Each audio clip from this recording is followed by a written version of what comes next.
Hi అండి, welcome back to కథల పొదరిల్లు. Please ముందుగా వీడియోకి ఒక చిన్న లైక్ చేయండి. లైక్తో పాటు హైప్ ఇవ్వండి. కొత్తగా ఎవరైనా మన ఛానల్ని చూస్తే ప్లీజ్ సబ్స్క్రైబ్ చేసుకోండి. ఈరోజు కథ యారగెంట్ హస్బెండ్, ఎపిసోడ్ నెంబర్ 17. కథను రచించిన వారు చిన్ను గారు, వాయిస్ ఓవర్ శ్వేత. ఇక కథలోకి వెళ్ళిపోదాం. తన రెండు చిన్న చిన్న చేతుల్ని ఉన్న బాక్స్ని బెంచ్ మీద పెడుతూ, చాక్లెట్ ఏంటి ఇంకా రాలేదు, వచ్చేస్తా అన్నాడుగా అంటూ ఆ బెంచ్ ఎక్కి చిన్ కింద తన రెండు చిన్న చిన్న చేతుల్ని పెట్టుకొని గేట్ ఎంట్రన్స్ వైపు చూస్తూ ఉంది చాక్లెట్ కోసం.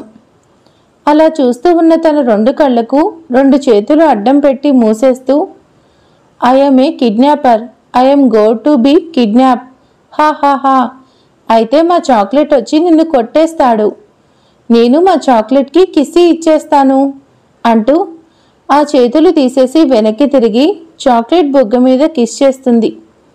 రొటీన్గా అతను తన బుగ్గను రబ్ చేసుకుంటూ లిటిల్ అంటూ తను కూడా ఎత్తుకొని తిప్పుతూ కిస్ చేస్తాడు.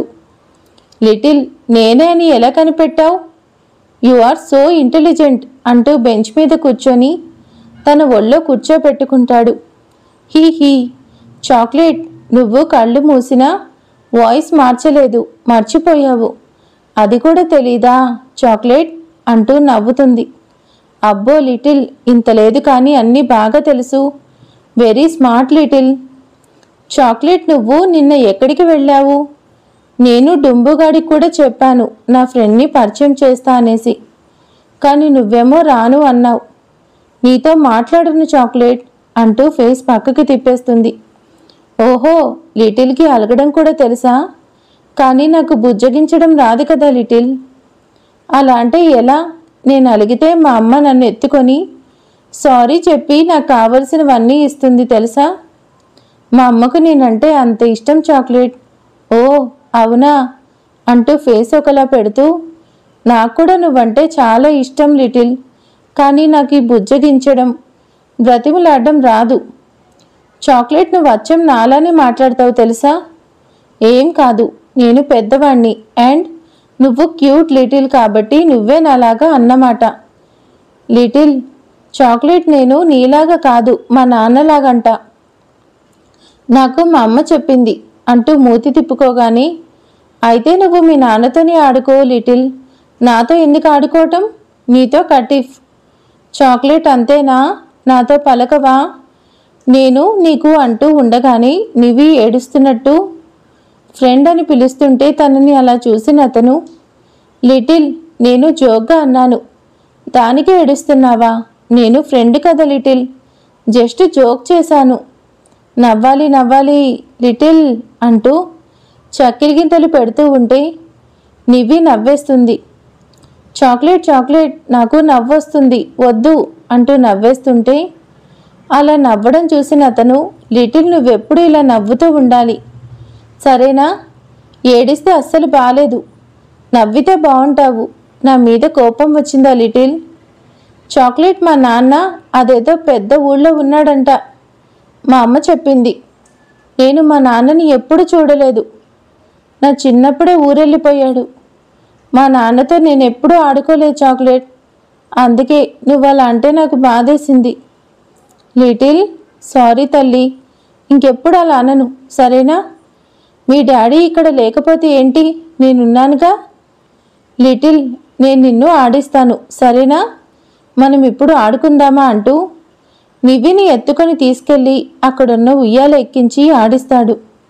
తర్వాత జారుడు బల్ల అలా 1 by 1 అక్కడ ఉన్నవన్నీ ఆటలు ఆడిస్తూ ఉంటాడు. కాసేపటికి ఇద్దరికీ చెమటలు పట్టేస్తూ ఉంటే అలసిపోతూ ఇద్దరు వాటర్ తాగి బెంచ్ మీద వచ్చి కూర్చుంటారు.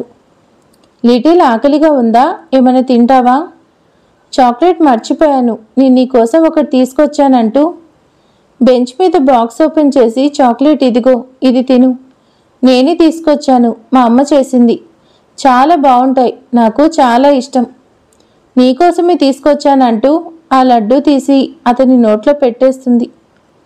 అతనికి మాట్లాడే ఛాన్స్ కూడా లేకపోవడంతో నోట్లో పెట్టిన లడ్డు తింటాడు.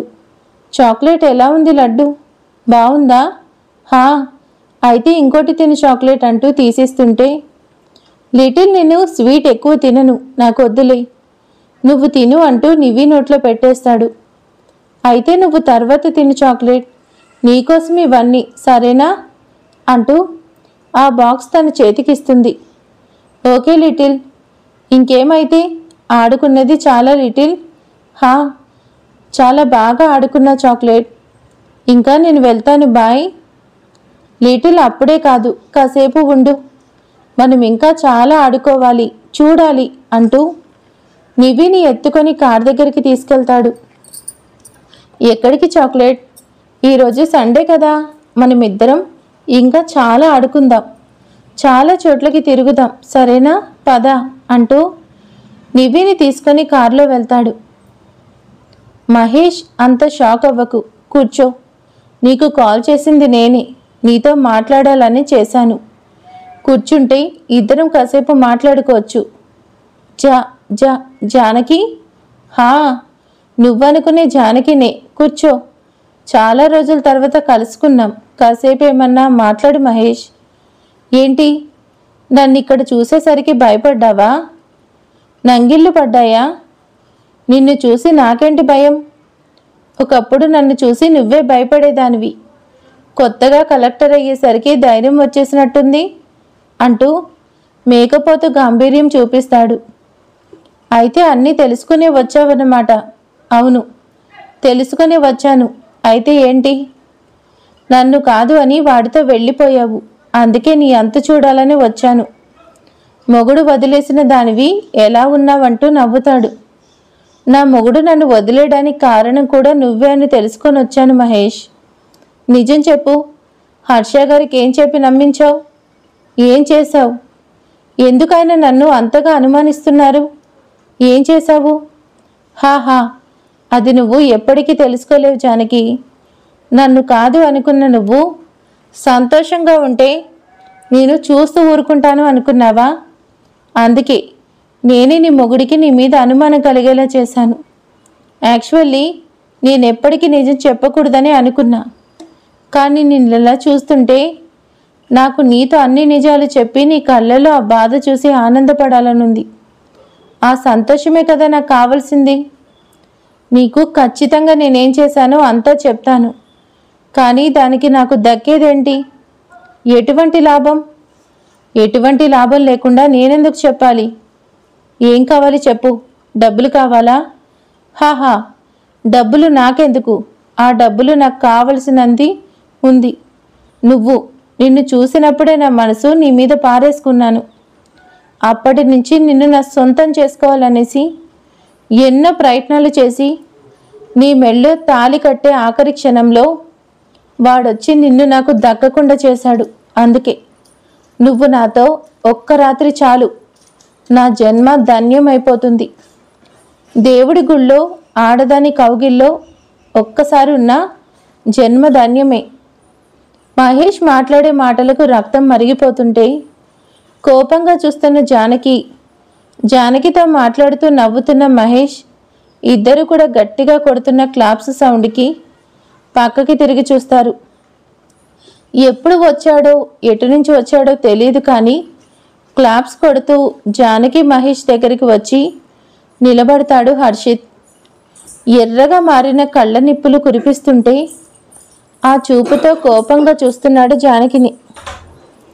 దేవుడి గుళ్ళో ఆడదాని కౌగిల్లో ఒక్కసారైనా జన్మ ధన్యమే అన్న మాటలు మైండ్లో రన్ అవుతూ ఉంటే జానకిని కాల్ చేసేలా చూస్తున్నాడు.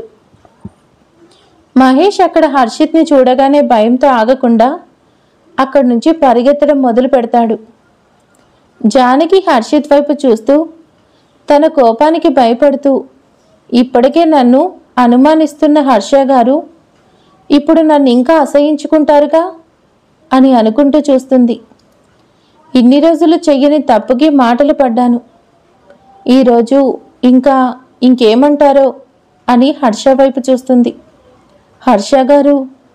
హర్షిత్ కోపంగా తన తలెత్తి జానకి చెంప వరకు తీసుకొచ్చి కొట్టబోతూ అలానే కిందకు దించేస్తాడు. నిన్ను పట్టుకోవాలన్న కంపరంగా ఉందే, అందుకే నిన్ను కొట్టాలన్నా కూడా నాకు చేతులు రావడం లేదు, మాట్లాడకు అన్నట్టు కోపంగా చూస్తూ, నిన్ను మొగుడిగా పక్కన ఉన్నప్పుడే నువ్వు చేసిన తప్పుకి నిన్నేం చేయలేదు. ఇప్పుడు నువ్వెవరో నేనెవరో, ఇంకా నిన్ను అనే రైట్ నాకేముంటుంది? అనాల్సిన కూడా లేదు. నీ ప్రియుడితో ప్రేమ కలాపాలు చేస్తూ ఉంటే నేనొచ్చి డిస్టర్బ్ చేశానా? జానకి ఐఏఎస్, హర్ష గారు శబాష్. జానకి ఐఏఎస్ శృంగారాలు ఇక్కడైతే ఎవరికి తెలీదనేసి ఇక్కడ మొదలు పెట్టావా? ఛీ, నీకు బజారు దానికి పెద్ద తేడా లేదే. వాళ్లే నయ్యం, కనీసం వాళ్ళకున్న కష్టాలు వాళ్ళని అలా చేస్తే నువ్వు డబ్బు కోసం నువ్విలా తయారయ్యావు. నిన్ను చూస్తేనే కంపరంగా ఉంది. మా నాన్న ముందు మంచిదాల్లా నటిస్తూ ఇక్కడ ఇలా మొదలు పెట్టావా?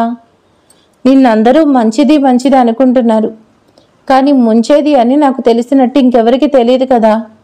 Sorry for that. నీ రొమాన్స్ని పాడు చేసినట్టున్నా కదా. Carry on. పారిపోయినోడిని ఫోన్ చేసి పిలిపించుకో, వస్తాడు.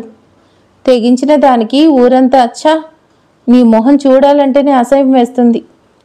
కావాలని నా గురించి తెలుసుకొని మా డాడీ దగ్గరికి వచ్చావేమో అని ఇన్ని రోజులు డౌట్ మాత్రమే ఉన్నా ఈరోజు కన్ఫర్మ్ అయిపోయింది. ఇదంతా నువ్వు కావాలని ఆడుతున్న నాటకం. నిన్ను మా డాడీకి ఎలా దూరం చేయాలో నాకు తెలుసు అంటూ అక్కడి నుంచి వెళ్ళిపోతాడు. హర్ష మాటలకి జానకి బాధగా అక్కడే కూర్చుంటుంది.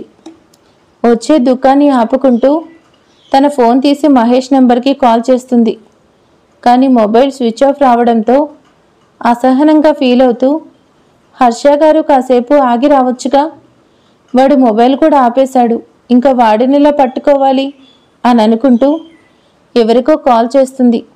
హలో, ఏసీపీ క్రాంతి, నేను జానకిని మాట్లాడుతున్నాను. నాకు ఫేవర్ కావాలి, పర్సనల్. చెప్పండి మేడం. నేను మీకు ఒకటి డీటెయిల్స్ అండ్ నెంబర్ ఫార్వర్డ్ చేస్తాను. నాకు వాడు అర్జెంటుగా కావాలి అని చెప్పి అతను ఓకే మేడం అనడంతో కాల్ పెట్టేస్తుంది. కారులో ఆదమర్చి నిద్రపోతున్న నివేదితను అలానే ప్రేమగా చూస్తూ ఉన్నాడు అతను. తనని అలా చూస్తూ ఉంటే అప్పటి వరకు తన ఫేస్లో ఉన్న అనీజీనెస్ని, టెన్షన్స్ని అన్నీ మాయమైపోతుంటే ప్రేమగా పాప వైపు చూస్తున్నాడు. లిటిల్, అసలు నువ్వెవరు? నాకెందుకు ఇంత దగ్గర అవుతున్నావు? నీకు నాకు రిలేషన్ ఏంటి? నాకెన్ని టెన్షన్స్ ఉన్నా, నేను ఎలా ఉన్నా కూడా నీ దగ్గరికి రాగానే నన్ను పూర్తిగా మార్చేస్తున్నావు. ఎందుకు లిటిల్? నువ్వు నా మనసుకు అంతగా దగ్గరయ్యి నన్ను మార్చేస్తున్నావు. ఒంటరితనానికి అలవాటు పడిన నాకు ఎందుకు దగ్గరవుతున్నావు? ఏ జన్మ అనుబంధం లిటిల్ మనది? నిన్ను ఒక్కరోజు చూడకపోయినా నాకు ఏదోలా ఉంటుంది లిటిల్ అని అనుకుంటూ తనని చూస్తున్నాడు. అప్పుడే నిద్రలేస్తున్న నివి కళ్ళు 2 చేతులతో నలుపుకుంటూ ఏడుస్తూ ఉంటే, లిటిల్ లిటిల్ నేనిక్కడే ఉన్నా అంటూ దగ్గరికి తీసుకొని వాటర్ తాగిస్తాడు. నిద్రలేచిన నివి అతన్ని చూసి, చాక్లెట్, మనం ఎక్కడున్నాం అంటూ మెడ చుట్టూ చేతులేసి అతని మీద పడుతుంది. హాహా, లిటిల్ ఊరంతా తిరుగుతా అనేసి మధ్యలోనే నిద్రపోయావు. సరే, నీకోసం టిఫిన్ తీసుకొచ్చాను, తిందువులే, మళ్ళీ ఆకలేస్తుంది కదా అంటూ నివిని లేపి తను తీసుకొచ్చిన టిఫిన్ తినిపిస్తాడు. తర్వాత కార్ స్టార్ట్ చేసి ఈవినింగ్ వరకు నివిని కార్లో అన్ని చోట్లకు తిప్పి ఈవినింగ్ అవుతుంది అనగా పార్క్ దగ్గరికి తీసుకొస్తాడు. అతను కూడా నివిని తను చెప్పినట్టే పార్క్ దగ్గర వదిలేసి తనకు చాక్లెట్స్ ఇచ్చి వెళ్తూ కిస్ చేసి కార్లో వెళ్ళిపోతాడు. వెనకే నివి కూడా ఆడుకుంటూ ఇంటికి వెళ్ళేసరికి ఇంట్లో జానకిని చూసి అమ్మ అంటూ వెళ్తుంది. నివి, పొద్దున వెళ్ళి ఇప్పటి వరకు నీ ఫ్రెండ్ దగ్గరే ఉన్నావా? హా, నన్ను భలే ఆడించాడు. నన్ను కార్లో అన్ని చోట్ల తిప్పాడు. మా చాక్లెట్ చాలా మంచోడు. అయిపోయిందా? ఎవరే అతను?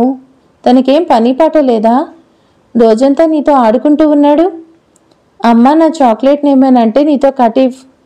ఇదిగో చూడు, నాకు వస్తూ ఇన్ని చాక్లెట్స్ కొనిపెట్టాడు. నువ్వు కూడా తినేయి అంటూ జానకి నోట్లో ఒకటి పెట్టేసి ఆగకుండా పైకి పరిగెడుతుంది. దీనికన్నీ దీని బాబు పోలికలే. ఎదుటి వాళ్ళు చెప్పేది వినరు, వినిపించుకోరు. ఏమోలే, ఈ విధంగా అన్నా ఇది సార్ గారి గురించి ఆలోచించడం లేదు. ఇలా అయితే అన్న సార్ని మర్చిపోతుంది అని ఇంకా విషయాన్ని వదిలేస్తుంది. సర్రుని ఇంటి ముందు కారాపి ఇంట్లోకి ఎంటర్ అవుతాడు హర్షిత్. పొద్దునుంచి కొడుకు కోసం చూస్తూ కాల్స్ చేస్తున్నా కూడా ఎటువంటి ఆశ లేకపోవడంతో తన కొడుకు ఎక్కడికి వెళ్ళాడు, కనీసం ఆదివారం అన్నా తనతో ఉండొచ్చు కదా అని డల్గా కొడుకు కోసం చూస్తూ ఉన్న ఆనందరావు కొడుకు కారు హార్న్ సౌండ్ వినేసి కొడుకు వచ్చాడని అర్థం చేసుకుంటాడు. చిన్నా, ఎక్కడికి వెళ్ళావు నాన్నా? పొద్దున్న వెళ్ళావు, ఇప్పుడు వస్తున్నావు? సండే అన్న ఇంట్లో ఉండొచ్చుగా. డాడ్, చిన్న వర్కుంటే వెళ్ళాను అంటూ స్టెప్స్ వైపు వెళ్తుంటే చిన్న చేతిలో ఏంటి నాన్న బాక్స్? అది డాడ్, ఏం లేదులే అంటూ ఆగకుండా పైకి వెళ్ళిపోతాడు. ఏంటో వీడి పైత్యం అర్థమైతే వీడు హర్షిత్ ఎందుకు అవుతాడు అని అనుకుంటూ ఉండగానే శ్రావ్య కాల్ చేయడం చూసి ఫోన్ లిఫ్ట్ చేస్తాడు. హలో నాన్న, ఎలా ఉన్నావు? అన్నయ్య ఏమన్నా మారాడా లేదా? అంతే ఉన్నాడా? తెలిసిందేగా శ్రావ్య, కానీ అప్పటికన్నా ఇప్పుడు కొంచెం మనుషుల్లో పడ్డాడు అనిపిస్తుంది. కొంచెం మార్పు కనిపిస్తుంది. త్వరగా మారిపోయి పెళ్లి కొప్పుకుంటే అంతే చాలు శ్రావ్య అంటూ కాసేపు మాట్లాడి కాల్ పెట్టేసి జానకి ఇంటికి వెళ్తాడు. రూమ్లోకి వెళ్ళిన హర్షిత్ ఆ రూమ్లోకి వెళ్ళి ఫ్రెష్ అవుతాడు. కళ్ళ ముందు మహేష్ అన్న మాటలే కనిపిస్తూ వినిపిస్తుంటే కోపంగా రైలింగ్ కేసి చేతిని కొట్టుకోబోతూ, అసలు దానికోసం నేనెందుకు వర్రీ అవ్వాలి? నేనెందుకు ఆలోచించాలి? నాకేం అవసరం? దాన్ని ఆ రోజే నా మైండ్లో నుంచి తీసేశాను. ఇప్పుడు మళ్ళీ ఆలోచించి ఇవన్నీ చేయడం ఎందుకు? దానికి దూరంగా ఉన్నన్ని రోజులు అంతా బాగానే ఉంది, కానీ ఇప్పుడు అది కళ్ళ ముందే ఇంతలా మోసం చేస్తూ కనిపిస్తుంటే చూస్తూ ఉండడం నా వల్ల కావడం లేదు. దాన్ని చంపేయాలనిపిస్తుంది. ఎంతగా ప్రేమించాను నిన్ను. మా అమ్మకు ప్రతిరూపం అనుకున్నా, కానీ నీకు ఆ జానకి పేరు పెట్టుకునే అర్హత లేదు. డబ్బు కోసం వంచన చేశావు. ఇప్పుడు ఆ డబ్బు కోసం మా డాడీ దగ్గరకు వచ్చావు. అదే డబ్బు కోసం ఇంత నాటకం ఆడుతున్నావు. ఏం చేయాలి అనేసి ఇక్కడికి వచ్చావు. జానకి ఐఏఎస్ ఓ రెస్పాన్సిబిలిటీ పోస్ట్లో ఉండి కూడా ఇన్ని నాటకాలు ఆడుతున్నావు. లవర్ని కలవడానికి ఊరు చివరి దాకా వెళ్ళావే. నీ బాగోతం బయటపడకూడదనేనా? ఇన్ని రోజులు నువ్వే పోతావనుకున్నా, కానీ ఇప్పుడు మాత్రం చూస్తూ ఊరుకోను. నిన్ను మా డాడీకి దూరం చేసేస్తాను. దానికోసం నేనేమైనా చేస్తాను. అప్పుడు నిన్ను ఈ ఇంటికి దూరం చేయడమే నా ముందు ఉన్న లక్ష్యం జానకి. ఇండియన్ అడ్మినిస్ట్రేటివ్ సర్వీస్ కాదు, ఇష్టాలతో ఆడుకునే సర్వీస్ జానకి. ఈ ప్రాబ్లమ్స్ అన్నిటికీ కూడా ఫుల్ స్టాప్ పెట్టేస్తాను. ఈ హక్కుతో నువ్వు ఈ ఇంటికి వస్తున్నావో, ఏం చేయాలనుకుంటున్నావో అది నీకు లేకుండా చేస్తాను జానకి ఐఏఎస్ అంటూ కార్ కీస్ తీసుకుని బయటికి వెళ్ళిపోతాడు. జానకి ఆలోచిస్తూ కూర్చున్న జానకి ఆనందరావు పిలుపుకి తేరుకొని, సార్ మీరు రండి, కూర్చోండి. ఏంటి కూర్చునేది? నువ్వేం చేస్తున్నావు? నన్ను మోసం చేస్తున్నావు జానకి. నువ్వు ఇలా చేస్తావనుకోలేదు. ఎంత నమ్మాను నిన్ను. ఇదేంటి సార్ ఇలా అంటున్నారు? అంటే సార్కి ఆయన ఏమన్నా చెప్పేశారా? అసలు అక్కడ గొడవ జరిగింది, ఆయన సార్కి నా గురించి చెప్పేశారా అని మనసులో అనుకుంటూ, సార్ నేనేం చేశాను? ఏం చేయడం ఏంటి జానకి? నా మనవరాలను అసలు నాకు చూపించడం లేదు. ఇంట్లోనే దాచేస్తున్నావు. అందుకే నీ మీద కోపంగా ఉన్నా. ముందెళ్ళి నివిన్ రమ్మను. జానకి కొంచెం రిలీఫ్ ఫీల్ అవుతూ, సార్ మీరు కూర్చోండి, నేను వెళ్ళి పిలుస్తాను అంటూ రూమ్లోకి వెళ్ళేసరికి నివి ఆదమర్చి నిద్రపోతూ ఉండడం చూసి కిందకొచ్చి అదే చెప్తుంది. ఏంటో జానకి, అసలు నివిని చూద్దామంటే మరీ నల్లపూసైపోయింది. అంతకుముందు రోజు వచ్చేది, ఇప్పుడు అసలు రావడం లేదు. నేనొక్కసారి చూడాలి జానకి.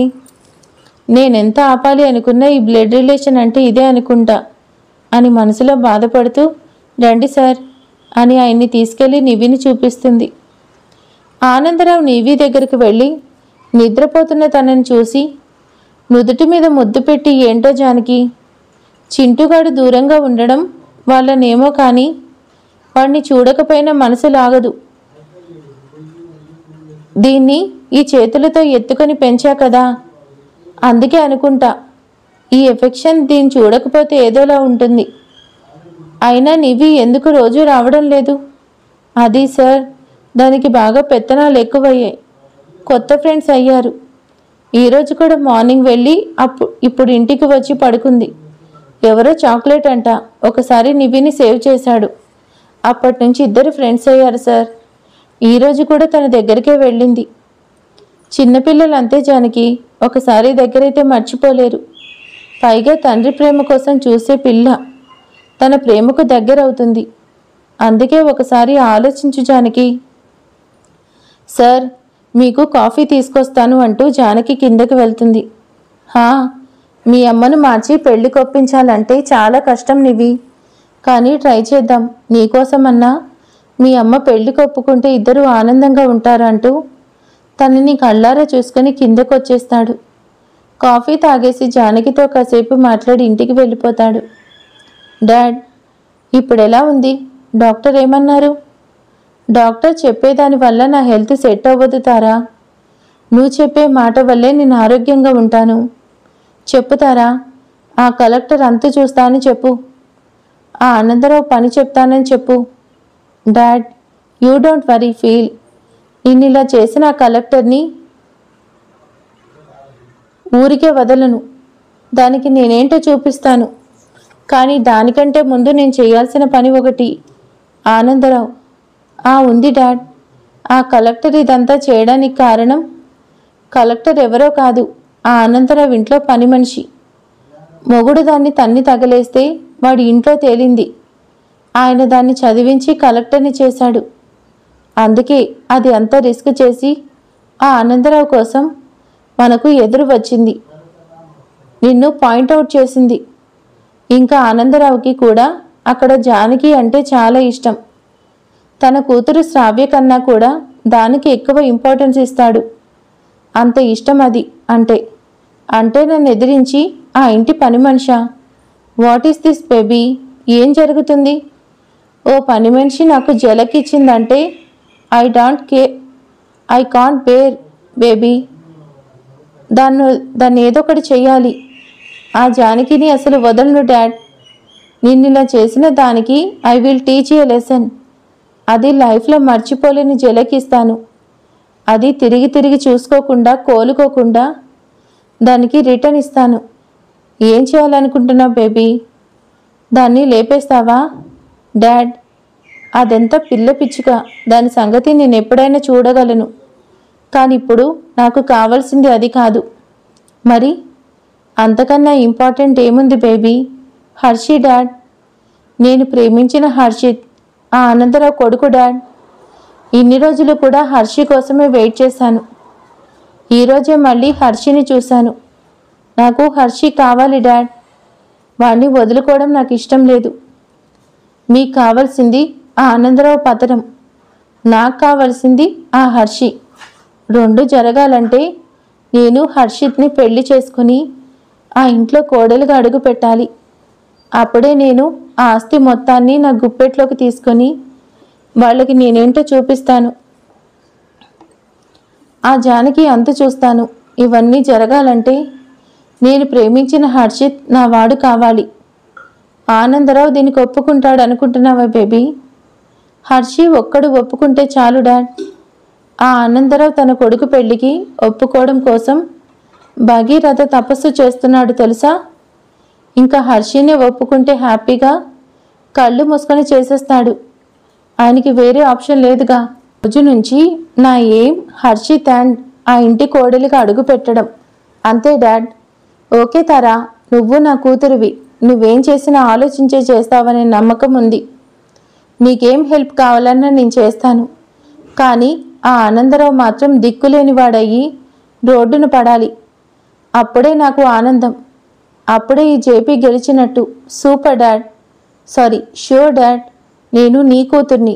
నీ ఆనందాన్ని నీకు దగ్గర చేస్తాను అంటూ చెప్పి బయటకు వచ్చేస్తుంది. హలో క్రాంతి, ఆ మహేష్ గురించి ఏమైనా తెలిసిందా? లేదు మేడం, వాడు మొబైల్ స్విచ్ ఆఫ్ చేశాడు కాబట్టి వాడి సిగ్నల్ ట్రేస్ చేయడం కష్టంగా ఉంది. ఒకసారి వాడు మొబైల్ ఆన్ చేస్తే మనకి ఈజీగా దొరికిపోతాడని చెప్పగానే కాల్ పెట్టేసి ఆలోచిస్తూ ఉంది. అమ్మా, నాకు నిద్ర వస్తుంది. ఇప్పటిదాకా పడుకొని ఉన్నావుగా, మళ్ళీ నిద్ర ఏంటి? అంత నిద్ర ఎలా వస్తుంది? నిద్ర అంటే చెప్పి వస్తుందా? వస్తుంది అంటే వస్తుంది అంతే. అయితే వెళ్ళి పడుకో. తిన్నావుగా? పడుకుంటాం. నాకేంటి, నేను వెళ్తున్నా. నువ్వు అరగంటలో రాకపోతే నేను మళ్ళీ వస్తా అంటూ పైకి వెళ్తుంది పరిగెడుతూ నివి. జానకి అక్కడే కూర్చొని ఆలోచిస్తూ ఉంది. ఆలోచనతో మైండ్ డిస్టర్బ్గా ఉంటే తల పట్టుకొని కూర్చుంది. ఇంతలో కాలింగ్ బెల్ మోగడంతో ఈ టైంలో ఎవరు అనుకుంటూ వెళ్ళి డోర్ ఓపెన్ చేసి షాక్గా చూస్తూ ఉంది. ఏంటి, ఈ టైంలో ఇంకెవరో వస్తారనుకుంటే నేనొచ్చానని భయపడుతున్నావా? ఎక్కువసేపు ఉండంలే. అసలు నాకు రావడం ఇష్టం లేదు. ఇంకా ఉంటా అనుకున్నావా జానకి ఐఏఎస్? మీరు దారి తప్పి వచ్చారంట అని చూస్తున్నా. నేను లోపలికి వస్తే నీ భాగోతం బయటపడుతుందనేసి ఇక్కడే ఉంచి మాట్లాడుతున్నావా జానకి ఐఏఎస్? నేను పిలిచినా మీరు వస్తారనే నమ్మకం లేదు, అందుకే పిలవలా. మీరు వస్తానంటే ఎప్పుడూ కాదు అనలేదు. వెళ్ళిపోయినా ఎందుకని అడగలేదు అంటూ పక్కకి తప్పుకుంటుంది. ఒక పక్క భయంగా చూస్తూ ఉంది. నివి ఎక్కడ బయటకు వస్తుందో అనేసి టెన్షన్ పడుతూ, మా ఇంటికి వచ్చిన వాళ్ళకి మర్యాదలు చేయడం మా మేనస్. మీకు ఇష్టమైతే కూర్చోండి మిస్టర్ హర్షిత్. జానకి టెన్షన్ చూసిన హర్షిత్, ఏంటి మళ్ళీ నీ ప్రియుడు వస్తే గొడవ చేస్తా అనుకున్నావా జానకి ఐఏఎస్? నువ్వు ఇలా ఉన్నా నాకు అనవసరం. నీ గురించి ఆలోచించే అవసరం నాకు లేదు. అలానే అధికారం కూడా లేకుండా చేయాలనే వచ్చాను. నాకు తెలుసు నువ్వెందుకు ఇక్కడికి వచ్చి ఈ నాటకాలు ఆడుతున్నావు. నీకు నాకు మధ్య ఉన్న ఈ రిలేషన్ బయట పెట్టాలనేగా ఇంత చేస్తున్నావు. అందుకే నీకు అవకాశం ఇవ్వకూడదనే వచ్చాను అంటూ తన ముందు పేపర్స్ పెడతాడు. ఐఏఎస్ ఆఫీసర్కి ఈ సిచ్యువేషన్కి అండ్ ఈ పేపర్స్ ఏంటి అని చెప్పే అవసరం లేదు అనుకుంటా. మనం ఎప్పుడో శాశ్వతంగా విడిపోయాము, కానీ నువ్వు ఆ రిలేషన్ అడ్డు పెట్టుకొని నన్ను ఆడుకోవాలని చూస్తున్నావు. నువ్వు ఇలా నాటకాలు ఆడితే చూస్తుంటాను అనుకున్నావా? వాటికి ఫుల్ స్టాప్ పెట్టాలనే వచ్చాను. ఎప్పుడో విడిపోయిన మనం కాదు. నువ్వు నేను ఇప్పుడు లీగల్గా విడిపోవాలి. అందుకే ఈ పేపర్స్, వీటిపైన సైన్ చేయి. నాకు ఇంకా ఇక్కడ ఉండాలంటే ఇరిటేటింగ్గా ఉంది. రోజుకొకటితో తిరిగే నిన్ను చూస్తుంటే నువ్వు ఉండే ఇంట్లో ఉండాలంటే కంపరంగా ఉంది. త్వరగా సైన్ చేయి. హర్ష మాటలకి గుండెలో మంటలు చెలరేగుతుంటే ఎలాగో అనుకున్నది. పైగా హర్షకి ఇంకో పెళ్లి చేయాలంటే ఈ బంధం నుంచి తనకి విముక్తి ఇవ్వాలని అనుకుంది. కానీ ఆ రోజు ఇంత త్వరగా వస్తుంది అనుకోలేదు. విడిపోవాలి అనుకుంది, కానీ విడిపోవడం అంటే ఎంత కష్టంగా ఉంటుందో వాటిని చూస్తుంటే తెలుస్తుంది. వదిలేసి వెళ్ళిపోయినా ఒంటరిగా ఉన్నా కలగని బాధ ఆ పేపర్స్ చూస్తుంటే గుండె రంపం కోత కోస్తున్నట్టు ఉంది. సార్, మీ అబ్బాయికి మళ్ళీ పెళ్లి చేస్తా అన్నాను, కానీ నా పెళ్లి పెటాకులు అవ్వడం ఇంత త్వరగా వస్తుందని తెలీదు అని అనుకుంటూ వణుకుతున్న చేతులతో ఆ పేపర్స్ తీసుకుంటుంది. ఆ పేపర్స్ టేబుల్ పైన పెట్టి కళ్ళల్లో నిండిన నీళ్లతో కళ్ళు మసకబారుతుంటే అక్షరాలు కూడా కనిపించడం లేదు. గొంతు నుంచి మాట కూడా బయటకు రాకపోతుంటే కష్టంగా కూడదీసుకుంటూ పెన్ అని చిన్నగా పలుకుతుంది. హర్ష ఇచ్చిన పెన్ తీసుకొని కళ్ళు తుడుచుకొని సైన్ చేయడానికి ముందుకు వంగుతుంటే తన మెల్లో వేలాడే తాళి తన కళ్ళకు కష్టపడి వెక్కిరిస్తున్నట్టు ఉంటే, జాను నా సొంతం. జాను మెళ్ళో తాళి కట్టేది హర్ష ఒక్కడే. నా జాను నా భార్య. ఈ రోజుతో ఈ బంధం పూర్తిగా విడిపోతుందని అనుకుంటూ ఆ పేపర్స్ మీద సైన్ చేసేస్తుంది. ముందుకు వంగిన జానకి మెళ్ళో తాళిని చూసిన హర్షకి కూడా ఆ రోజు జరిగిన తన పెళ్ళే కళ్ళ ముందు మెదులుతుంటే ఆ తాళిని కోపంగా చూస్తూ, నేను ప్రేమతో కట్టిన ఆ తాళిని నీ మెళ్ళో ఉంచుకునే అర్హత కూడా నీకు లేదు అంటూ తనకు పేపర్స్ ఇవ్వబోతున్న జానకి మెళ్ళో తాళి పట్టుకుని లాగేస్తాడు. అనుకోని విధంగా హర్ష అలా చేయడంతో విస్తుపోయి చూస్తుంది జానకి. నేనే వద్దు అనుకున్న దానివి, నేను కట్టిన తాళి మాత్రం ఎందుకు నీ మెళ్ళో? దాన్ని చూపించి నీకు పెళ్ళయింది అనేసి తిరగడానికా అంటూ జానకి మొహాన విసిరి కొడతాడు. జానకి మాటరాని బొమ్మలాగా అలానే చూస్తూ ఉంది. నువ్వు చేసిన మంచి పనేంటో తెలుసా జానకి ఐఏఎస్? అడిగిన వెంటనే సైన్ చేయడం. నిజమేలే, ఎప్పుడు వదిలించుకుందాం అనుకున్నావు, అవకాశం దొరికింది కదా, అందుకే సైన్ చేసేసావు. ఇంక నీకు ఎలాంటి భయం కూడా ఉండదు జానకి. ఇంకేం చేసుకుంటావో, ఎక్కడెక్కడ తిరుగుతావో అది నీ ఇష్టం. అన్నట్టు మర్చిపోయా, డివోర్స్ తీసుకున్న దానికి కాంప్లినేషన్ ఇస్తారు కదా, అదే భరణం. ఎంత కావాలో చెప్పు, మళ్ళీ దానికోసం నువ్వు వాడే నాటకాలు నేను చూడలేను. నీకెంత కావాలో చెప్పు, నీ మొహాన కొడతాను అంటూ మొహం మీద చిటిక వేస్తాడు. నాకు ఇవ్వాల్సింది ఏదో జీవితానికి సరిపడా ఎప్పుడో ఇచ్చేశారు హర్షిత్. ఇంకా మిమ్మల్ని ఇది కావాలి అది కావాలి అని మాత్రం అడగాల్సిన అవసరం లేదు అంటూ తన మీద విసిరిన తాళి చేతిలోకి తీసుకొని, ఇదేంటో తెలుసా? కొన్నేళ్ల క్రితం నా ఇష్టంతో సంబంధం లేకుండా నా మెళ్ళో మీరు కట్టిన తాళి. నాకే తెలియకుండా నాకు పరిచయం అయ్యారు. నా ఇష్టం కూడా అడగకుండా నా మెళ్ళో తాళి కట్టారు. నాకు చెప్పకుండా దూరం అయ్యారు. ఈరోజు నన్ను అడగకుండానే ఈ తాళిని కూడా తీసేశారు. ఈ జానకి కలలో కూడా కలగనలేని బహుమతి ఇచ్చారు. నా కోసం నాకు ఇన్ని ఇచ్చారు, ఇంకా ఇస్తే వాటిని తట్టుకునే ఓపిక, బలం రెండూ నాకు లేవు. ఇప్పటికీ మీరిచ్చిన గౌరవాలు బిరుదులు చాలు. ఇంతకంటే మోసం, బలం, శక్తి నాకు లేవు. ఇన్ని రోజులు ఈ తాళి నన్ను ప్రశ్నించే ప్రశ్నలకు నా దగ్గర జవాబు లేదు. ఈరోజు అడగడానికి నా మెళ్ళో లేదు. ఇది మీరు నాకు చేసిన పెద్ద హెల్ప్ అండ్ మీరన్న కాంప్లికేషన్. ఇంకా తట్టుకోవడం నా వల్ల కాదు. ప్లీజ్ ముందు మీరు వెళ్ళిపోండి ఇక్కడి నుంచి. మీకు కావాల్సింది మీకు ఇచ్చానుగా అంటూ డోర్ ఎంట్రన్స్ వైపు చెయ్యెత్తి చూపిస్తుంది. డైరెక్ట్గా తనని వెళ్ళిపోమని చెప్తున్న జానకి మాటలకు హర్షిత్ అహం దెబ్బతినగా అక్కడి నుంచి బయటికి వెళ్ళిపోతాడు.